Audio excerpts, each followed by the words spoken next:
We've mentioned before that you should always test your changes before deploying, document what you do, and have a way to revert to the previous state. The amount of time and effort you invest in each of these steps depends on the risk involved. You should always have a test instance for trying out changes, but it might not be worth having a secondary server if nobody cares about downtime.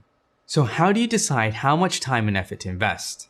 We can assess the risk involved by considering how important the service is to the infrastructure and how many users would be impacted if the service went down.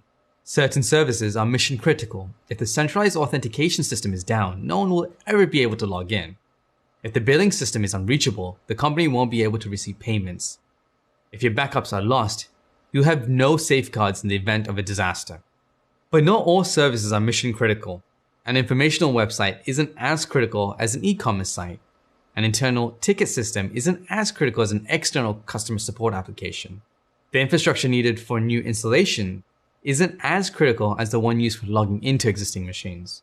In general, the more users your service reaches, the more you'll want to ensure that changes aren't disruptive.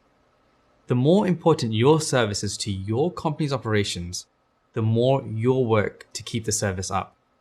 You may have a user agreement about the expectation of a service availability. For example, in lots of companies, disruptive maintenance is performed on the weekend.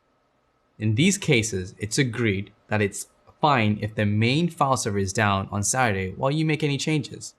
You can also use these criteria to establish priorities for fixing a problem. If the problem is preventing people from doing their work, finding a solution to it should have a higher priority than solving a minor annoyance that can be worked around.